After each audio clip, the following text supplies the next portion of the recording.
pesantren mengundang Rocky Gerung berbicara logika, berbicara akal sehat. Tadi Bung Rocky menyampaikan beberapa terminologi, ada akal sehat, ada kolbu, ada dan sebagainya. Saya kira kolbu itu, Bang Rocky, itu adalah terminologi Quran, dan konsistensi logikanya, penjelasannya harus dia cari di Quran. Dia tidak sama dengan akal sehat versi Rocky Gerung seperti yang saya baca selama ini. Kolbu, kalau kita bicara Al-Quran, itu hasilnya adalah ulul albab, yang berbeda dengan rasionalisme Bung Rocky Gerung, yang menurut saya lebih dekat ke Descartes kalau saya lihat. Satu. Keanehan yang kedua soal pada tema, saya tidak tahu siapa yang membuat tema ini. Bagaimana kita bicara akal sehat kaitannya dengan pilkada? Bagi saya itu dua terminologi yang contradiction terminis. Saya tidak pernah melihat ada realitas pemilu yang rasional, nggak ada itu. Di mana? Di planet bumi ini tidak pernah ada pemilu yang rasional, mau pilkada mau pilpres, di Amerika sekalipun nggak ada. Karena saya kira memang momen seperti pilkada adalah momen yang paling potensial menyebabkan orang kehilangan rasionalitasnya. Soal etika saya juga bingung kalau kita mau berbicara etika, sebab sejak kapan moralitas terwadahi dalam politik Indonesia? Saya belum melihat itu. Itu yang kedua. Dari sini saya coba agak sedikit melebar kaitannya dengan pemilu dan demokrasi, seperti yang saya coba mereview apa yang Bung Rocky pernah sering sampaikan dalam berbagai ceramah di kanal YouTube. Saya pernah mengikuti, mendengarkan ceramah Bung Rocky di satu kelas filsafat, membahas tema tentang agama dan demokrasi. Saya ingat waktu itu dan saya menulis tentang itu. Bung Rocky mengatakan bahwa demokrasi itu adalah permainan orang-orang pintar, sementara agama itu adalah permainan orang-orang, diperuntukkan untuk orang-orang bodoh. Kenapa? Karena agama itu mencari kebenaran ke belakang, sementara demokrasi itu kebenaran ke depan dengan argumentasi yang contestable. Sementara agama itu bentuk primitifisasi. Bahkan Bung Rocky mengatakan bahwa agama itu adalah being yang gagal berevolusi. Jadi ini sekaligus menegaskan tadi soal akal sehat dengan kolbu, itu beda. Itu satu. Jadi saya kira itu juga bagi saya problem epistemologi juga. Karena apa? Demokrasi itu sendiri dibangun dari satu asumsi yang sesat sebenarnya. Demokrasi mengandaikan semua orang paham apa yang terbaik bagi dirinya, sehingga diberi otonomi untuk menentukan pilihan sendiri. Di mana realitasnya? Itu nggak ada. Bung Rocky ini kan orang yang paling sering mendungu-dungukan orang. Artinya kedunguan itu realitas. Terus bagaimana kita bisa rasionalisme pada demokrasi? Itu nggak mungkin bagi saya. Saya kira itu tadi yang saya ingin sampaikan. Saya kira memang tadi saya tegaskan kembali bahwa antara pesantren dengan Bung Rocky itu saya anggap aneh karena punya lompatan paradigmatik yang sangat jauh sebenarnya. Orang-orang pesantren ini percaya bahwa penggerak perubahan itu adalah ruh, sementara Bung Rocky mendalilkan perubahan itu justru pada pola-pola produksi dan distribusi. Jadi bagi saya itu memiliki lompatan, ini keanehan. Ini keanehan yang ketiga. Satu kali lagi, terakhir, saya kira Bung Rocky juga keliru membangun logika tentang income per kapita. Saya kira Bung Rocky tidak cukup paham soal itu. Income per kapita tertinggi di Asia Tenggara ini adalah Brunei Darussalam, tetapi dia negara yang paling miskin. Sementara soal utang, sebentar. Sementara utang yang terbanyak itu, kalau kita bandingkan dengan PDB, itu justru adalah pada Singapura. Singapura itu lebih dari 100% dari PDB-nya. Saya kira itu saja yang saya sampaikan. Saya kira.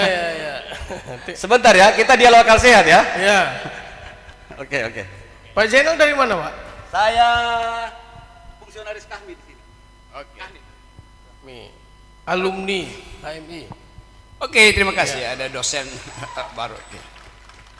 Saya mulai menerangkan ulang ya, yang dari belakang yang terakhir. Saya tidak membandingkan Singapura dengan Indonesia. Saya bandingkan Malaysia dengan Indonesia. Kan kalau Anda kritik, Anda mesti ucapkan, saya salah membandingkan Indonesia.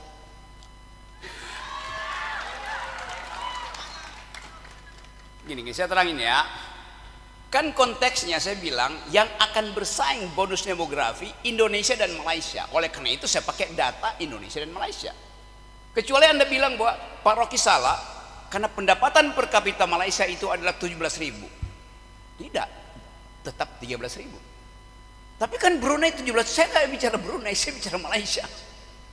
Iya, iya 30.000 kalau saya pakai data Brunei, saya pakai data Malaysia, right? Oke, yes.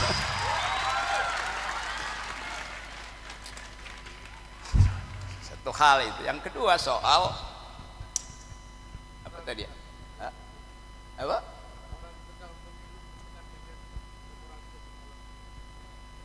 Yes.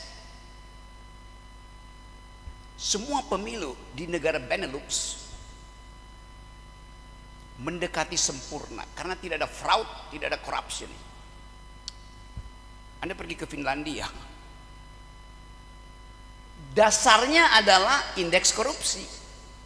Kan kita ukur kekotoran politik pada korupsi itu. Indeks korupsi di Finlandia 98. Artinya cara membaca indeksnya, kalau indeks korupsi di Finlandia 98, di Indonesia 37, bacanya begini. Di Indonesia dari 100 orang tinggal 37 yang jujur. Di Finlandia dari 100 orang 98 jujur. Anda pergi ke Butan 100%. Karena itu pintu di Butan itu nggak pernah ditutup, nggak ada yang mau mencuri di situ. Oke. Jadi perbandingan itu saya maksudkan supaya kita mendekati Finlandia, supaya kita mendekati Singapura, mendekati Amerika. Kan begitu yang saya terangkan. Jadi memang nggak ada yang sempurna, iya, tapi kita jangan bikin makin tidak sempurna. That's the logic itu. Bagaimana misalnya kalau 2 minggu depan indeks korupsi kita tinggal 32, itu tidak membuktikan bahwa tidak ada negara yang sehat demokrasi ya. Pak Jenal sebentar, biar Pak Rocky bicara.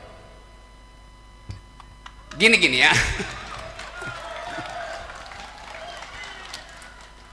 Kan tadi Anda menerangkan tidak ada negara yang betul-betul sempurna, tidak korup, ya.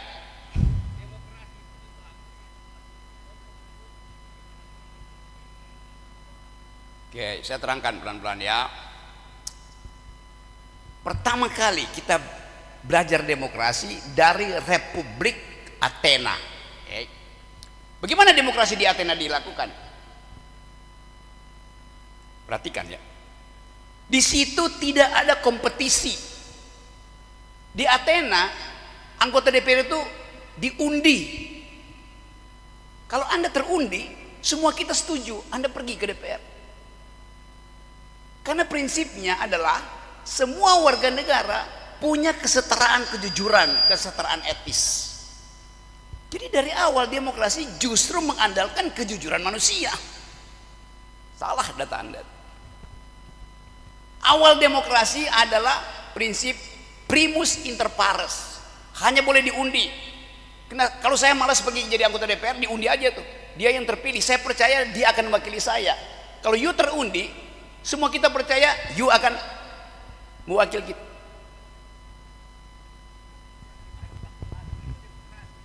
Ya, saya ngerti itu, bahwa akhirnya ada kompetisi.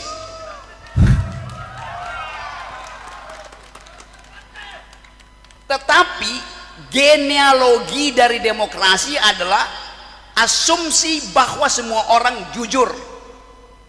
Ada ketidakjujuran, deception. Ya memang itu. Prinsip dalam demokrasi bukan pemerintahan dari, oleh, dan untuk rakyat. Prinsip demokrasi di awal adalah the government of reason through the government by the people. Pemerintahan akal melalui pemerintahan orang. Itu dasarnya tuh. Oke, 3 kesalahan ya. Satu lagi yang terakhir, soal kolbu. Sebagai sesama ulul albab, saya terangkan tadi bahwa Eropa itu hanya mengenal reason dan passion. Maka saya tambahkan, Islam punya fakultas ketiga, namanya kolbu. Terus Anda simpulkan, saya samakan kolbu dengan reason. Loh, justru saya tambahkan kualitas ketiga.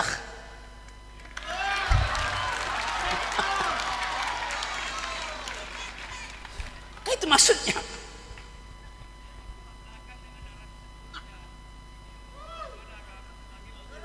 Saya sebutkan, memang betul saya sebutkan itu, saya terangkan ya. Oke, sekarang agama memang tiba pada mereka yang dungu. Tidak mungkin nabi-nabi itu membawa keyakinan baru kalau di situ udah ada peradaban.